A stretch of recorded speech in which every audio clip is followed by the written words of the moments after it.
Bueno, continuamos con el Evangelio de Juan y nos quedamos el último día en esa oración sacerdotal de Cristo, donde Cristo pide en esta oración al Padre, primero por sí mismo, luego por los apóstoles y finalmente por la Iglesia. Y tiene dos versículos finales que es como el epílogo a esta oración sacerdotal, que es lo que vamos a ver. Del capítulo 17 de San Juan, los versículos 25 y 26.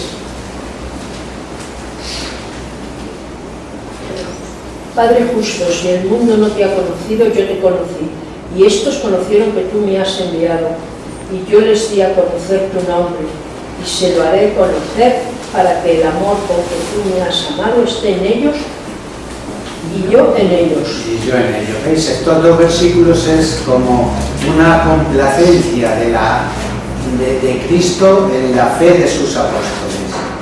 Ellos te han conocido, aunque el mundo no te ha conocido, porque yo les di a conocer tu nombre.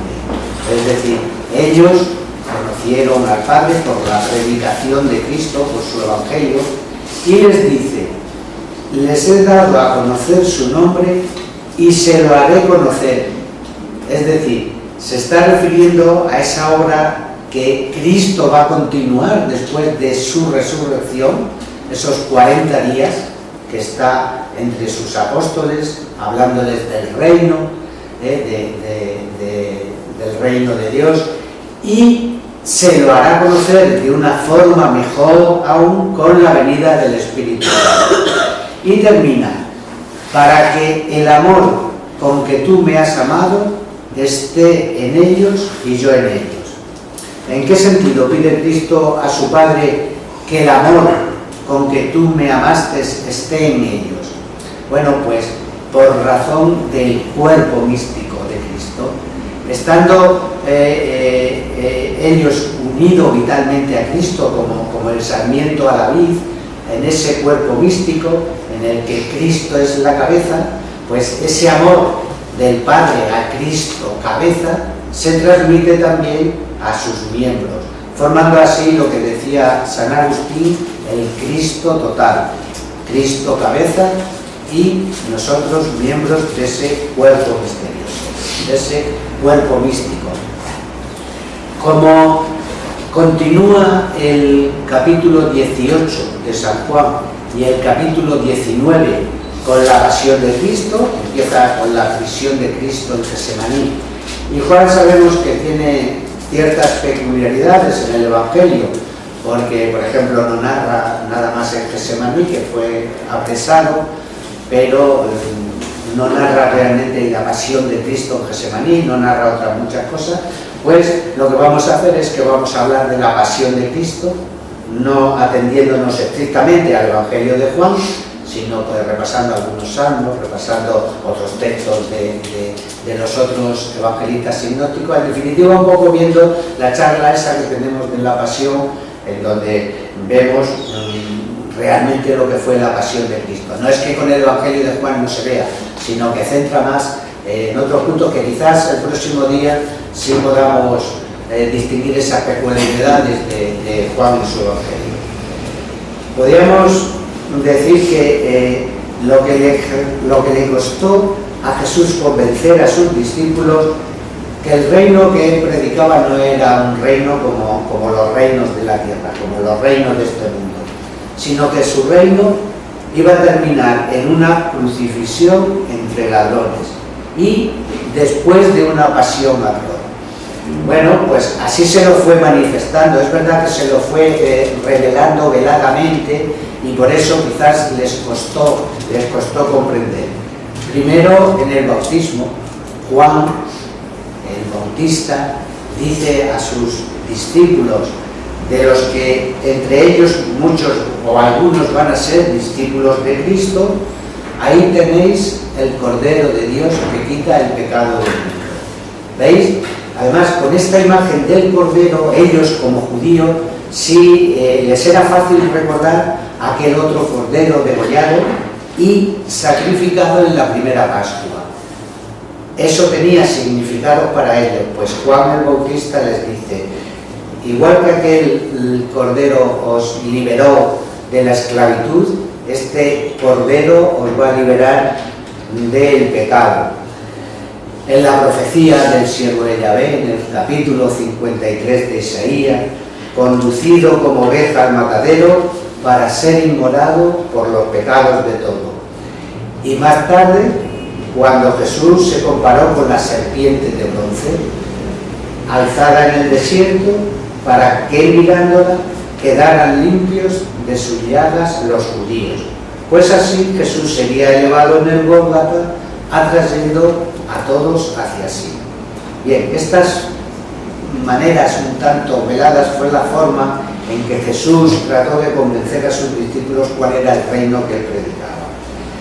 El sacrificio de Jesús en la cruz era necesario porque para expiar las ofensas hechas a Dios, que es bondad infinita y eterna y un ser infinito, la humanidad necesitaba un sacrificio sin manchas e ilimitado. Y ese era Cristo, ese era Jesús, el único que podía quitar el pecado por el sacrificio de sí mismo. ¿Qué sabemos de Jesús? Pues sabemos que tenía unos 30 años cuando comenzó su vida pública, que tenía unos 33 cuando fue crucificado. Sabemos que era un hombre fuerte y sano. Pues, ¿por qué? Bueno, según testimonios que nos da y datos que nos da, por ejemplo, la sábana santa, sabemos que podía medir sobre 1,83, por lo tanto muy alto, y muy alto para la época, y que era fuerte y sano. Pues fijaos, en algunos textos, en el Evangelio de Marcos, se nos queda la actividad que Jesús tiene durante un día, y le vemos predicando, atendiendo a las masas, curando enfermos, una actividad sin parar. Por lo tanto, es una naturaleza sana, es una naturaleza fuerte. Fijaos, nos dice el texto, lee Marcos 3:20.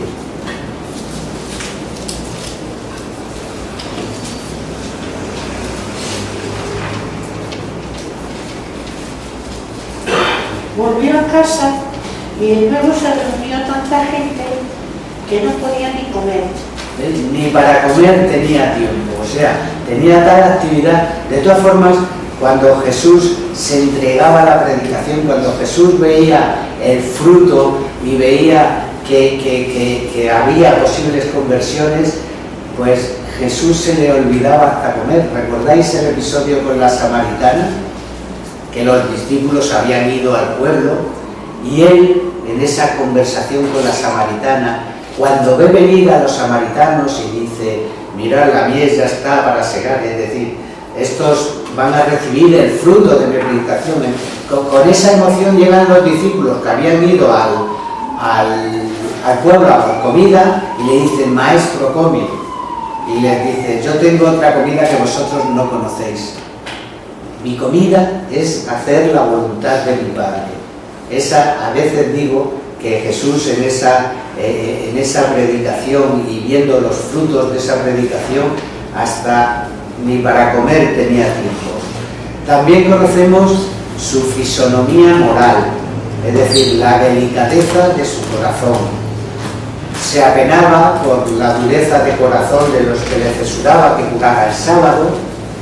También hay un detalle que impresiona en la curación del leproso.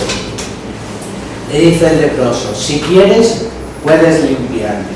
Y dice el texto de Marcos que enternecido le tocó, le acarició, con lo que eso significaba. Era un leproso. Dice la Madre Teresa de Calcuta, sabéis que es especialista en esto del amor a los leprosos. Ella tenía en Calcuta unas leproserías donde iban los terminales para morir dignamente. Bueno, pues decía la Madre Teresa que una caricia a un enfermo en estas circunstancias le hacía más bien que cualquier medicina que se le pudiera dar. Bien, pues Cristo al leproso, sabiendo que le va a curar, le tocó, le acarició. Un corazón con tantos quilates que llora ante el dolor de sus amigos por la muerte de Lázaro. Pues bien, este Jesús sabía que tenía que comprarnos con su sangre, tomando sobre él todos los pecados de todos los tiempos. Y fijaos, Jesús como buen judío visitaba la sinagoga. Varias veces le vemos en los textos del Evangelio que sale a leer el texto de las lecturas y explicar los textos.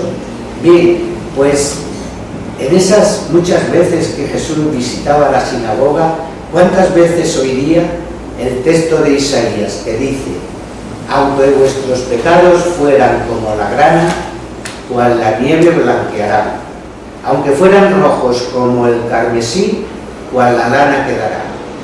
¿Veis?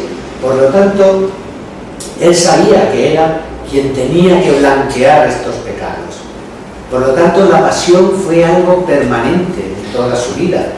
Y dice un famoso doctor, el doctor William Edwards, del Departamento de Patología americano, dice: la temida futura inmediata realidad, es decir, este saber Jesús que él había venido y que iba a terminar su vida en la pasión, tuvo que producir en Jesús una tremenda angustia con repercusiones biológicas. Pues era lógico. Bien, pues vamos a recordar eso, el precio de la liquidación por nuestras culpas. Celebrada la Pascua, como estábamos viendo en el Evangelio de Juan, se ve que ya en el cenáculo se advierte pues cierta tensión, cierta tristeza, cierto miedo por parte de los apóstoles, de los discípulos. Jesús les habló de traiciones, de que alguien le traicionaría, de que iba a estar ya poco tiempo con ellos, que no se turbaran en su corazón, que a pesar de lo que vieran, si creéis en Dios, creed también en mí. Fijaos, pero entre tanto misterio como es Getsemaní, hay uno que desconcierta a nuestra naturaleza humana, y es que cuando ya no hay remedio para la tragedia que se aproxima, hablando de tela para abajo, dice Jesús: ahora ha sido glorificado el Hijo del Hombre. Fijaos, ahora que sale hacia Getsemaní, es decir, que a través de toda la pasión, de todo el dolor, tiene que pasar por esa pasión y por ese dolor para la glorificación. La glorificación por el dolor. Su glorificación va a llegar con su resurrección, pero antes pasa por la pasión, y ahora, dice, ha sido glorificado el Hijo del Hombre. Que la hora que tanto nos habla Juan en su Evangelio es la hora de la cruz, no hay duda. Ahora que llega ese momento y que sale hacia Getsemaní, dice: Padre, llegó la hora, y sale para el huerto de los olivos. Jesús llega a Getsemaní con 11 de sus discípulos, porque ya Judas había salido del cenáculo con la intención de entregarle, y a la entrada del huerto hay una especie de gruta. Allí quedan 8 de sus discípulos, y a los 3 predilectos, a los 3 de siempre, a Pedro, Santiago y Juan, les pide que le acompañen, que se adelanten un poco, pues pidiéndoles como consuelo. Fijaos, la agonía en Getsemaní es el misterio de la vida de Jesús que más turba y más desorienta. Fijaos, recordemos que el demonio fue vencido en las tentaciones, pero Lucas nos dice que, leerlo, Lucas 4:12, después de vencer a Jesús en las tentaciones,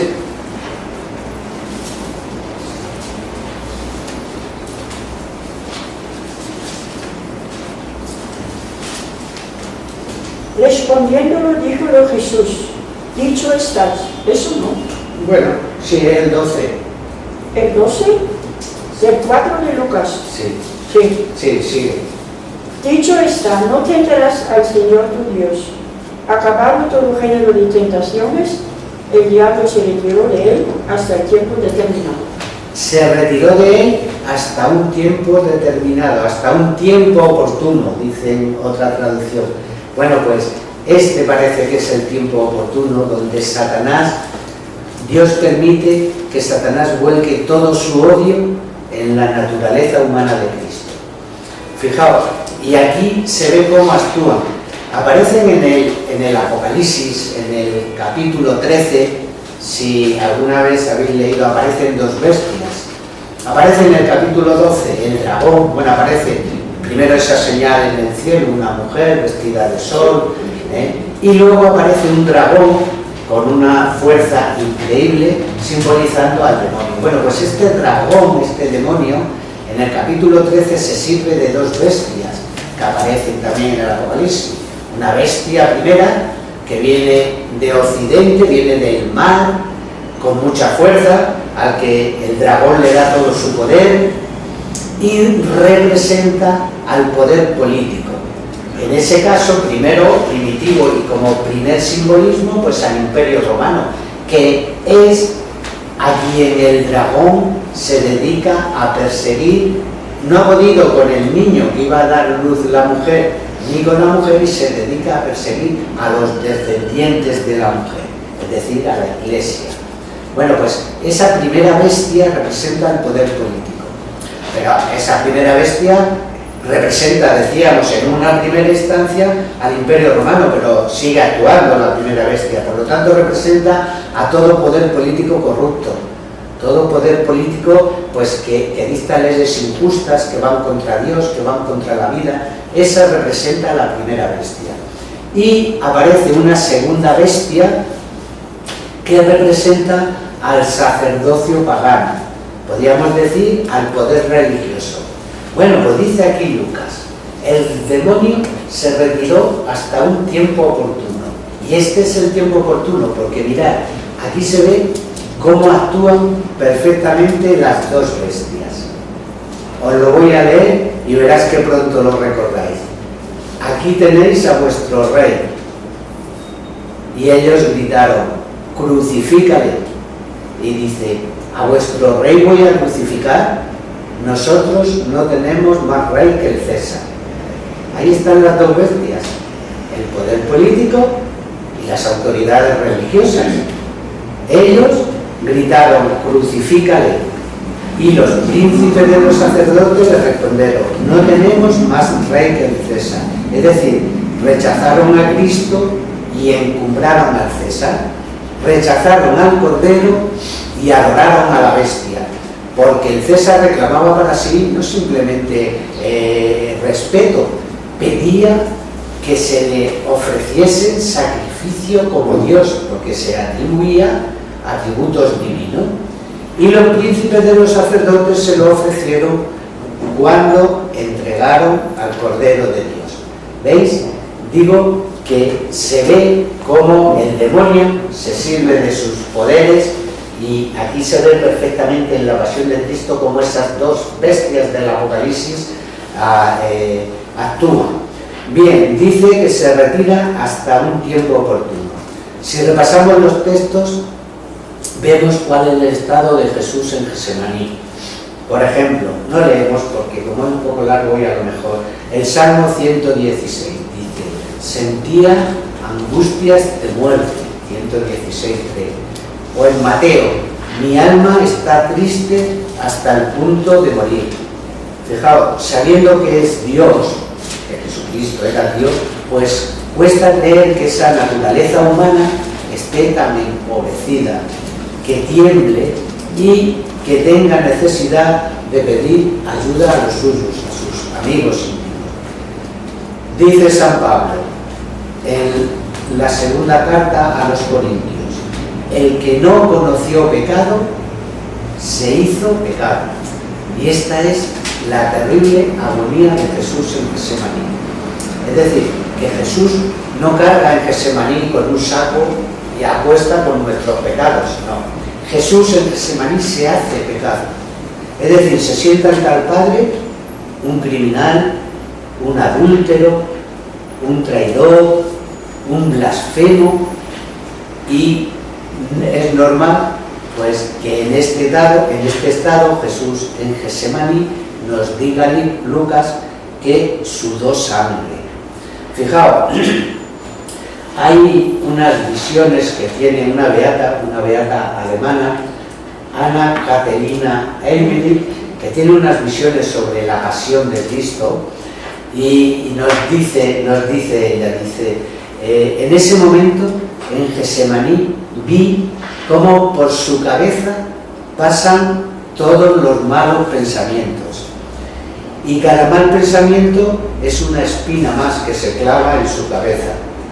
Por sus ojos pasan todas las malas miradas y cada mala mirada es una gota de sudor de sangre que corre por su rostro. Por su boca pasan todas las malas acciones realizadas por la palabra, las blasfemias, las malas enseñanzas. Por su corazón pasan todas las ofensas, todos los pecados de todos, y agoniza por el dolor que le causa. Es decir, es eso que dice San Pablo en la carta a los Corintios: el que no conoció pecado, se hizo pecado. Y ante tanta inmundicia decimos, no es extraño que los salmos anticipen. Dice el Salmo 18:5: las olas de la muerte me envolvían. Y en ese estado su naturaleza humana no puede más, y nos dice Lucas en su Evangelio que saltaron miles de vasos sanguíneos y, sumido en angustia, sudó sangre. Dice el doctor Barber. El doctor Barber es un doctor del Hospital San José de París que ha estudiado la Sábana Santa, ha estudiado la crucifixión, y dice: la hematidrosis, que es como se conoce el sudor de sangre, es un fenómeno fisiológico rarísimo, pero bien descrito en medicina. Se produce en condiciones muy especiales. Ha de haber una gran debilidad física, una conmoción moral grande y una intensa emoción y un enorme miedo. Bien, pues, todas estas circunstancias se daban en Jesús en Getsemaní para que pudiera llegar a sudar sangre. Dice Lucas que un ángel del cielo le confortaba. El demonio probablemente le había atosigado, haciéndole ver que el producto de su pasión no iba a ser aceptado por muchos. Es decir, poco menos le estaría haciendo ver que su pasión no serviría para nada, o por lo menos no serviría para aquellos que no aceptaran su sangre redentora. Sin embargo, dice Lucas que un ángel del cielo bajaba y le confortaba en el sentido contrario, haciéndole ver que realmente su muerte tenía sentido y que daba la vida por muchos, como leemos, como oímos en la Eucaristía. Y hay un texto que no tiene fácil explicación si no es aquí en Getsemaní. En la carta a los Hebreos, ese sí lo vamos a leer. Hebreos 5:7.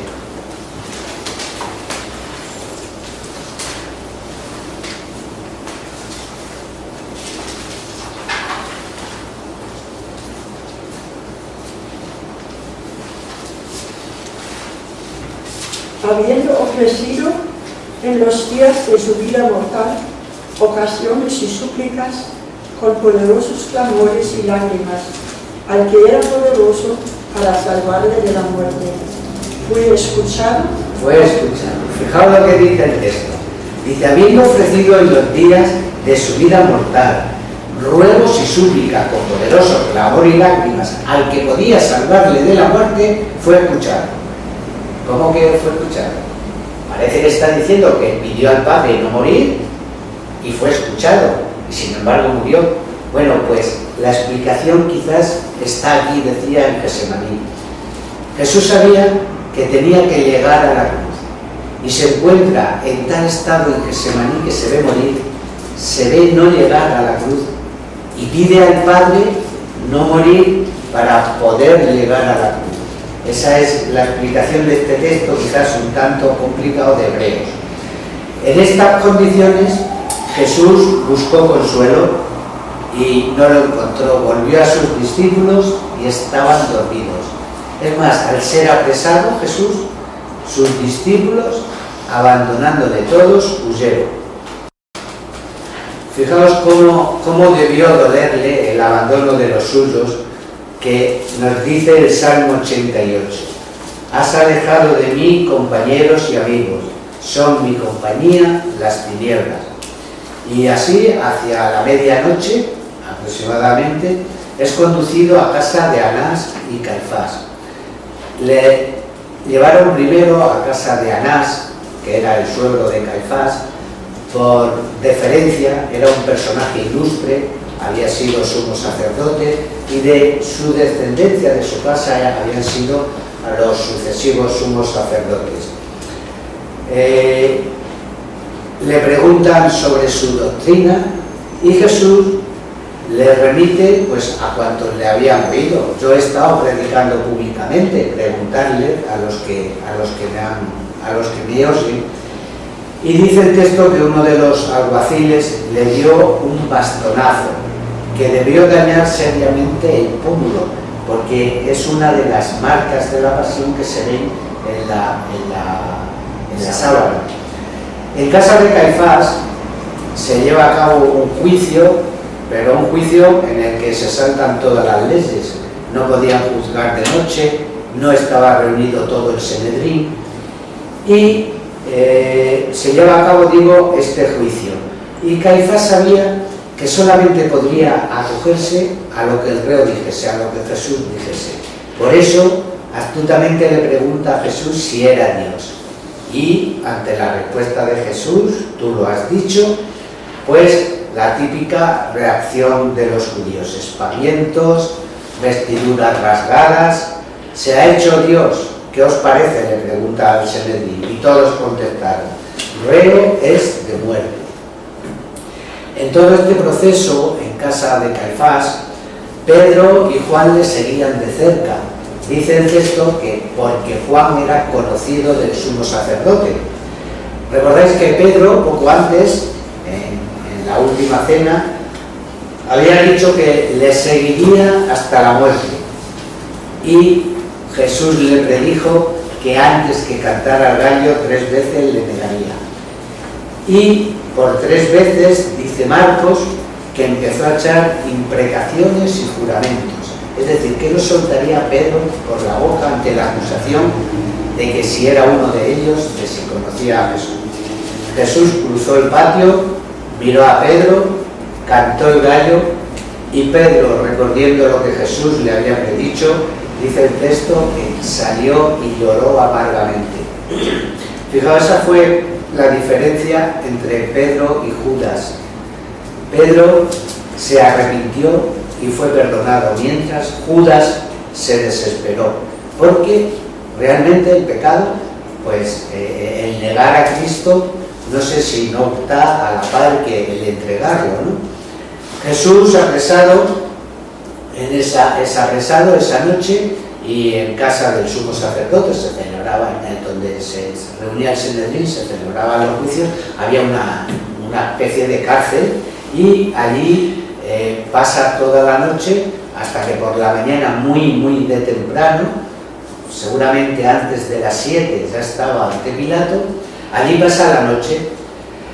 Por Lucas sabemos que los hombres que le tenían preso se burlaban de él, le maltrataban, le insultaban. Por Mateo sabemos que le escupían en la cara, que le pegaban y se mofaban diciendo: adivina quién te ha pegado. Bueno, pues así pasó Jesús estas horas hasta que por la mañana, antes de las 7, ya estaba entregado a Poncio Pilato. Lo llevaron ante Poncio Pilato. Fijaos, Pilato, que no podía ver a los judíos, cambiaba a los judíos, cuando le llevan el problema de Jesús, quiere quitarse el problema de encima y tiene varios intentos. Primero le dice: este hombre viene alborotando desde Galilea. Y dice: pues si viene desde Galilea, que le juzgue Herodes, porque Herodes estaba por allí en las fiestas. Herodes, que era el prototipo del hombre empecatado, vivía con la mujer, se había casado con la mujer de su hermano, quiso divertirse a costa de Jesús. Él sin duda conocía de haber oído pues pues los milagros que Jesús había hecho, cómo curaba enfermos, cómo hacía esas curaciones, y él pensó que iba a pasar un buen rato ante Jesús, pues que le haría alguna de estas cosas. Y fijaos, Jesús ante Herodes ni una palabra, no dijo nada. Y para disimular el ridículo, pues le trata de loco, le viste de rey y se lo devuelve a Pilato. Y fijaos un texto curioso de Lucas. Dice Lucas que Pilatos y Herodes se odiaban y desde aquel día se hicieron amigos. Como entre el odio, cuando pasa el amor de Cristo, cómo cambia el odio en amistad o en amor. Muy curioso esto, dice Herodes y Pilato que se odiaban, se hicieron amigos desde aquel día. Bien, este es el primer intento que tiene Pilato de liberar a Cristo, que lo hubiera juzgado a Herodes. ¿Cómo se lo devuelven? Tiene un nuevo intento, y es que aprovechando las costumbres judías de liberar un preso por las fiestas, les propone liberar a Cristo. Pero la multitud, pues incitados por el sumo sacerdotes y los ancianos, persuaden a la masa para que soltaran a Barrabás. Por lo tanto, otro intento que a Pilato no le sale. Pilato trata de liberarle y pensó en una solución que, aunque era injusta, creyó que sería eficaz. Castigar a Jesús brutalmente y soltarle. Por eso les dijo Pilato, leer Lucas 23, 22.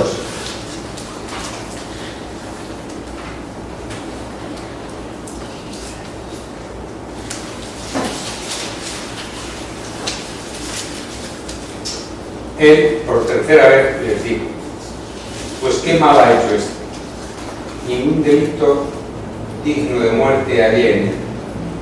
Así que después de haberle castigado, le soltaré. Claro, no encuentro en él ningún delito. Así que le castigaré y le soltaré. Fijaos, y ordenó una flagelación que ya era una sentencia. Es decir, a Cristo le aplicaron dos sentencias. Una fue la flagelación y otra fue la cruz, pero no se conocen reos que les aplicaran las dos, o le aplicaban una o le aplicaban otra, pero se ve que luego el condenarle a cruz es porque a Pilato le tocan el punto débil de todo mandatario, ahora veremos, pero digo que a Jesús ordena una flagelación de la que no pocas veces el reo moría, en la flagelación. Dice el doctor Barbet, como os he dicho antes, haciendo referencia a él, que ha estudiado la sábana santa. Dos verdugos de distinta estatura azotaban cubriendo toda la espalda. Usaban unos látigos que se llamaban fragum, que tenían 3 cintas, y en las cintas tenían incrustadas bolitas de plomo y huesecillos. Entonces, dice, dos verdugos de distinta estatura azotaban cubriendo toda la espalda, por eso eran de distinta estatura, uno daba más arriba y otro más abajo, cubrían toda la espalda. Dice, unos látigos con bolas de plomo y huesecillo en las puntas que dejaban profundas hileras que se van amoratando. Además dice, hay que recordar que la piel había sufrido innumerables hemorragias por el sudor de sangre, es decir, la piel estaba de lo más sensible que pudiera ser. En circunstancias normales mucho más sensible porque se habían abierto infinidades de poros por donde había sudado la sangre. Dice, nueva sangre brota de los surcos de los látigos que caen desde los hombros hacia abajo. Un sudor frío inunda su frente. Se producen vértigos nauseabundos. Es de suponer que además los verdugos se emplearon con furor. Fijaos, dice el Salmo 129, sobre mis espaldas arado. Bueno, pues así quedó la espalda de Jesús tras la flagelación. Serían sobre las 10 cuando los soldados, vistiéndole con un trabajo de púrpura, y para reírse de él le pusieron una corona de espinas. Dice el doctor que no era una corona, era como un canastilla, es decir, como un canasto, ocupaba todo el cráneo. Dice, él como cirujano da testimonio de cómo sangra el cuero cabelludo y dice que el cráneo se va llenando de coágulos de sangre. Así, pues como una piltrafa humana, totalmente desfigurado, es presentado ante los jefes y ante la multitud, el ece homo. Debió por un momento haber un silencio estremecedor, pues al ver a Cristo en esas condiciones, pero los jefes que manejaban la turba pues no cesaban de gritar, crucifícalo, y decía que a Pilato le tocaron el punto más débil. Si sueltas a ese, no eres amigo del César. Todo el que se hace rey se enfrenta al César. Y eso pues ya era demasiado, era una preocupante amenaza para Pilato. Por eso Pilato se sienta en el tribunal y lo entregó para que lo crucificara. Sería más o menos sobre las 11 de la mañana cuando Pilato dictó la sentencia. Y dice, esa es una de las peculiaridades del Evangelio de Juan, era la hora sexta, era como la hora del mediodía. Y la hora sexta era precisamente la hora en que los sacerdotes empezaban a sacrificar los corderos pascuales en el templo. Por eso Juan, con ese simbolismo en su Evangelio, nos dice que era la hora sexta. No es extraño que, dado el estado en que se encontraba, que en el camino hubiese varias caídas. Y tampoco es extraño que se encontrara con su madre, porque sabemos, por el Evangelio de Juan, que María estaba junto a la cruz. Fijaos, aunque los romanos crucificaban al reo totalmente desnudo, sabemos que respetaban las costumbres de los pueblos que conquistaban y que dominaban. Y la desnudez era una repugnancia para el judío. Entonces es posible que respetaran esta idea judía, ¿no? Por lo que con toda probabilidad y seguridad con Jesús respetaron estos escrúpulos judíos y le crucificaron cubriéndole con ese paño que solemos ver en los cuadros de crucifixión. Pero el resto de la ropa, la túnica que llevaba, se la arrancaron. Fijaos, a Jesús le han juzgado en la Torre Antonia, que era donde estaba Pilato. Desde la Torre Antonia hasta el Calvario, donde va a ir con la cruz, hay unos 600 metros. Ha pasado tiempo desde la flagelación, aproximadamente a las 11, hasta después de las 12, que llega y es crucificado aproximadamente, pues toda esa sangre de la espalda se ha coagulado, se ha secado, y dice, la ropa se la quita, la túnica se la quita, y dice el doctor, al arrancar la túnica, el resto de la ropa, los hilos de la tela que están pegados entre las llagas, al tirar sin miramiento, arrancan las inalterables terminaciones nerviosas, dejando heridas en carne viva. Serían sobre las 12, cuando los romanos lo crucificaron. Los clavos eran forjados y los clavaban entre las muñecas, no en la palma de la mano, sino en las muñecas. Pero los agujeros en la cruz los tenían ya hechos. Entonces, algunas veces ponían un clavo y coincidía, pero el otro a lo mejor no llegaba y estiraban hasta que llegaba el brazo para que coincidiera con el agujero, descuartizando a veces, muchas veces depositaban el hombro. Aunque Jesús no se quejó, su rostro, dice el doctor, hubo necesariamente de contraerse horriblemente. El dolor es el más horrible que puede sufrir un hombre. Al ser levantado queda la herida del tronco tirante, vibrando a cada sacudida y a cada movimiento. Bien, pues así pasa Jesús unas 3 horas, 3 terribles horas, con una fiebre alta, unos 39 grados, pues la boca y la garganta seca, y una terrible sed, y todo ello producto de la pérdida de sangre que ha tenido. Así profetizó el Salmo 22: mi paladar está seco como una teja y mi lengua pegada a mi garganta. Los crucificados morían generalmente asfixiados, y el doctor, que tanto ha estudiado la crucifixión, dice: los músculos del cuerpo quedan tensos, endurecidos, la respiración, los músculos respiratorios muy tensos, el epigastrio, que son los músculos del estómago, la respiración se hace cada vez más imposible y más corta. El epigastrio, digo, los músculos del estómago se hunden. El aire que entra silbando no puede salir. Pueden tomar aire, pero no son capaces de expulsarlo. Y fijaos, algo impresionante. Para poder expulsar el aire, se tiene que apoyar en los clavos de los pies.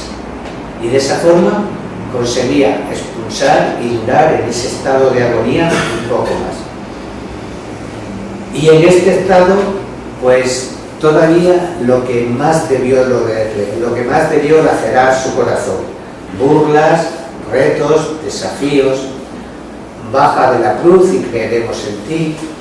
Ha puesto su confianza en Dios, pues que le salve ahora si es que de verdad le quiere. Y ante tanta burla, Jesús no podía fallar. En una ocasión nos habló algo que no entendíamos, no podíamos entender, que era eso de amar a los enemigos. Pues era algo incomprensible, era algo a lo que no podíamos llegar. Ahora sí, ahora lo comprendemos cuando Jesús, ante tanta burla, dice: Padre, perdónalos, que no saben lo que hacen. Y qué impresión debió causarle en este estado, en su corazón, escuchar de uno de los crucificados con él la palabra Señor, con lo que la palabra significaba para un judío. Por eso la respuesta de Jesús fue inmediata: en verdad te digo que hoy estarás conmigo en el paraíso. Y cuando proclamó que estaba cumplido, sobre las 3 de la tarde, Padre, en tus manos encomiendo mi espíritu, y murió. Estaba profetizado que no le quebrantarían ningún hueso. Por eso, como era la víspera de la fiesta y había prisas por retirar los cadáveres, por quitar los cadáveres, no podían quedar los cuerpos en el madero, los soldados rompieron por las rodillas a los dos crucificados con Cristo, les rompen las rodillas. ¿Y qué consiguen? Pues que si no habían muerto, mueren inmediatamente por esa asfixia, por ese no poder apoyarse, y mueren asfixiados. Pero al llegar a Jesús, como él es bueno muerto, uno de los soldados le atravesó el costado. San Juan dejó escrito que nos amó hasta el extremo, que nos amó hasta el fin. Pues solo el amor divino es capaz de tanto. Fijaos qué misterio no será el pecado que necesitó tanto dolor para borrarlo. Y podemos terminar recordando esos estremecedores versos de un místico que todos conocéis, y dice: no me mueve mi Dios para quererte el cielo que me tienes prometido, ni me mueve el infierno tan temido para dejar por eso de ofenderte. Tú me mueves, Señor, muéveme al verte clavado en una cruz y escarnecido. Muéveme al ver tu cuerpo tan herido. Muéveme tu afrentas y tu muerte. Muéveme al fin tu amor, y en tal manera que aunque no hubiera cielo yo te amara, y aunque no hubiera infierno te temiera. Bueno, pues en esta Semana Santa, pues cuando veamos esas procesiones tan bonitas y veamos, pues pasar a Jesús crucificado, nos acordemos de todo lo que tuvo que pasar por ti y por mí. Yo observo algo curioso. Yo no conozco ningún cuadro, ninguna estampa donde los clavos están pintados de las muñecas. Es más, yo no conozco ningún estigmatizado que tiene, siempre tiene las llagas así. Y yo he leído, no sé, de Ana Catarina Emmerich o de María Valtorta. No sé decir dónde. Sí, pero... ¿Qué han dicho? En la cruz había una apoyadora en la madera, porque si no sería imposible que los clavos, aunque sea la muñeca, podían sostener todo el peso del cuerpo. Entonces, ¿por qué todas las pinturas y los estigmatizados lo tienen aquí y después nos dicen que fue crucificado? Pues porque el texto dice que lo clavaron en las manos. El texto dice que los clavaron en las manos. Claro, pero por otros textos se sabe que la mano no es solo la mano, sino comprende también la muñeca.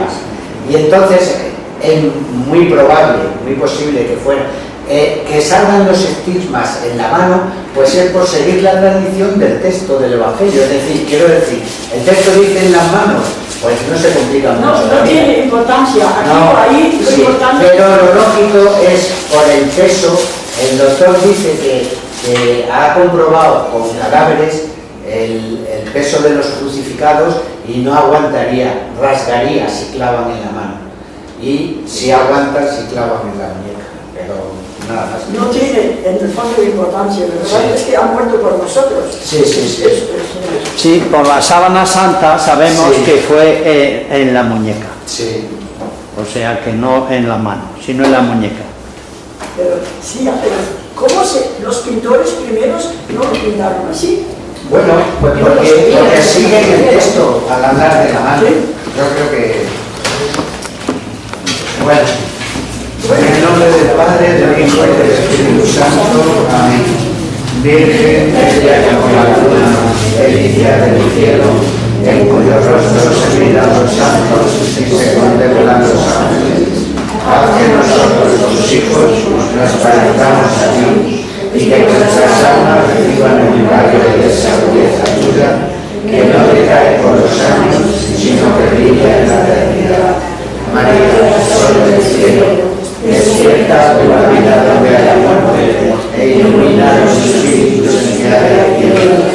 Reflejándote en el rostro de tus hijos, concédenos un destello de tu luz y tu fervor.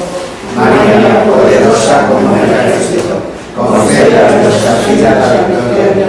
Somos libres y nuestros enemigos se ensoberbecen contra nuestros sábados, mas con tu bandera nos sentimos seguros de vencer.